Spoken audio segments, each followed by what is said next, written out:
Qué bueno tenerte hoy de nuevo aquí en Opio en las Nubes.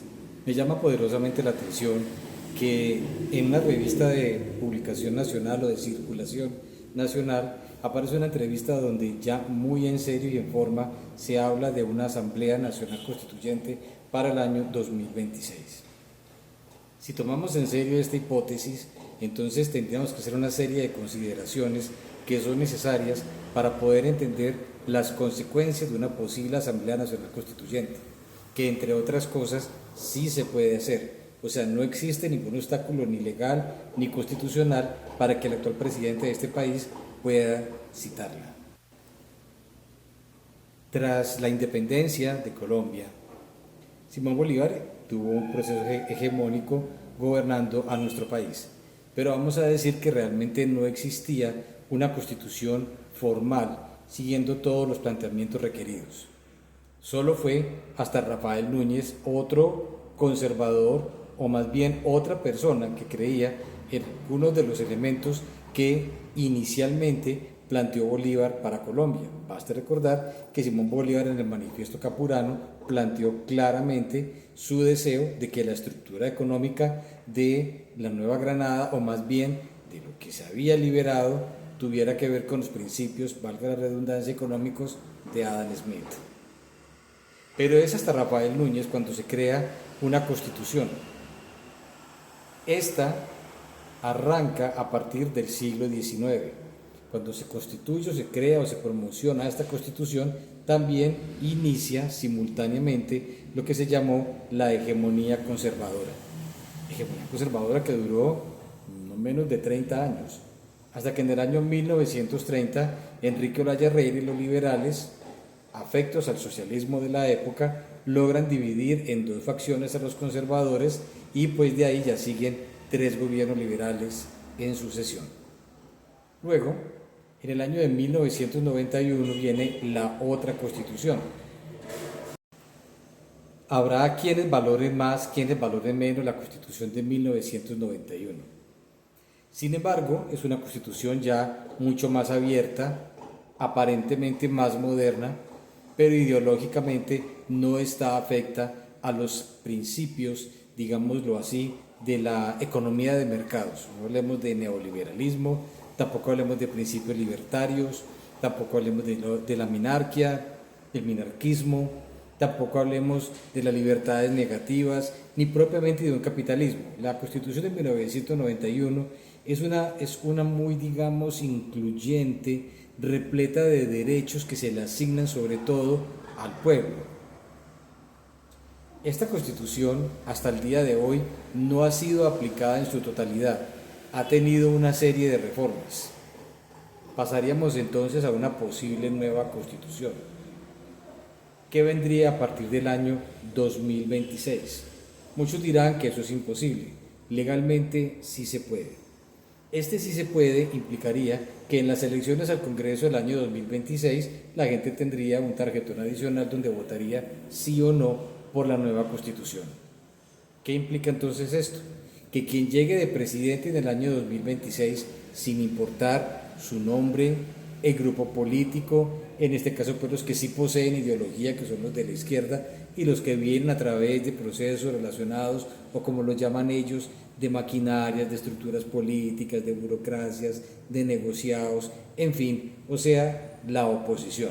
Muy pocos, quizás dentro del contexto de la oposición, tratan de reflejar algo relacionado con un modelo ideológico. Pero en la hipótesis de que alguien de la oposición de hoy llegara a la presidencia de la República de Colombia en el año 2026, tendría de facto, si se aprueba esta Asamblea Nacional Constituyente, tendría que aplicar la voluntad del pueblo. No existe la más mínima duda. Y esta nueva Constitución implicaría también que quien está ahora de presidente pudiera participar de esa Asamblea Nacional Constituyente e inclusive por el mérito o el merecimiento de ser expresidente de la República, de poder llegar a ser presidente de esa Constitución o de esa Asamblea Nacional Constituyente. Hay que recordar un poquitico en la historia de 1991, cuando se cierra el Congreso y queda un grupo muy reducido de hombres y mujeres quienes ayudan en el proceso o en el trazado o en la aplicación de las leyes. Esto es real. Entonces habría una Asamblea Nacional Constituyente, que sería inevitable. Eso implicaría de nuevo volver a otras elecciones y descompondría por completo todo el proceso de un nuevo gobierno. Asamblea Nacional Constituyente que podría tener muchos corporados de la izquierda, como también de las diferentes facciones de la oposición colombiana. Esto entonces implicaría la posibilidad, con una probabilidad muy alta, de que haya una nueva constitución que pudiera así tener por primera vez un tinte o un matiz ideológico que podría conducir al país hacia ser más certeros, eficaces y realistas con el tema de la izquierda para Colombia. Es una realidad.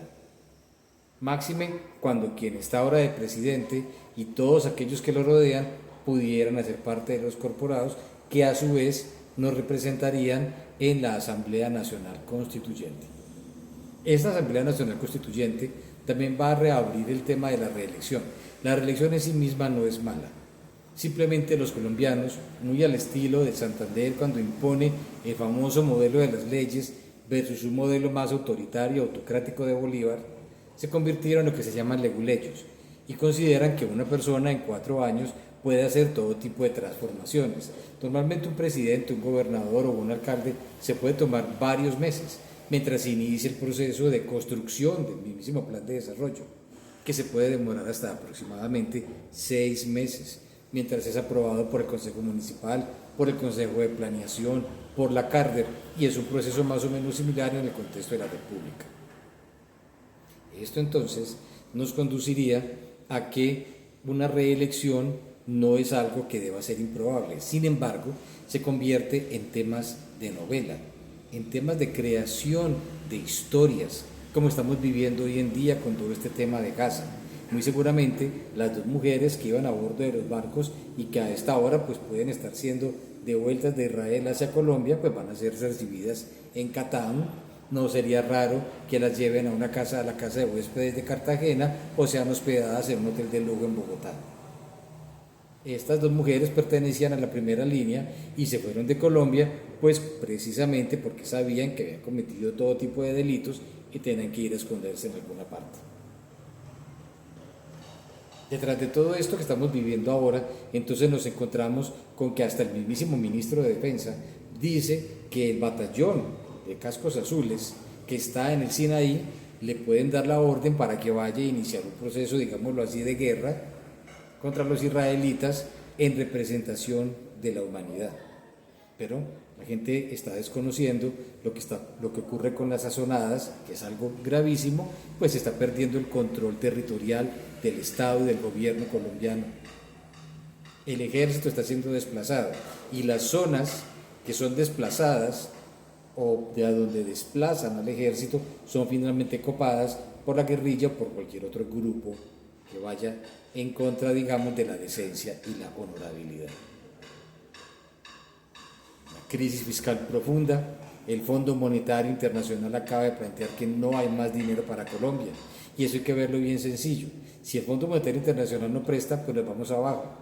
Para verlo con un ejemplo todavía más básico, cuando alguien de los estratos 4, 3, 2, 1 llega al día 20 aproximado de cada mes, se le acaba la plata. Si esta persona no tiene la suficiente credibilidad, entonces va a pedir dinero prestado y no le van a dar. Conclusión, van a llegar colgados a fin de mes con las neveras vacías, simplemente para guardar tal vez la ropa dentro de las neveras. Entonces, realmente Colombia se está abstrayendo en temas de novela cuando realmente estamos a puertas de un posible proceso constituyente que se ve como inminente en la realidad de Colombia. Son los goles, son las cosas que pasan, que las personas no están observando, pero que sí ocurren, mientras que se rompen la ropa pensando en otra. Suscríbete, comparte, comenta. Gracias.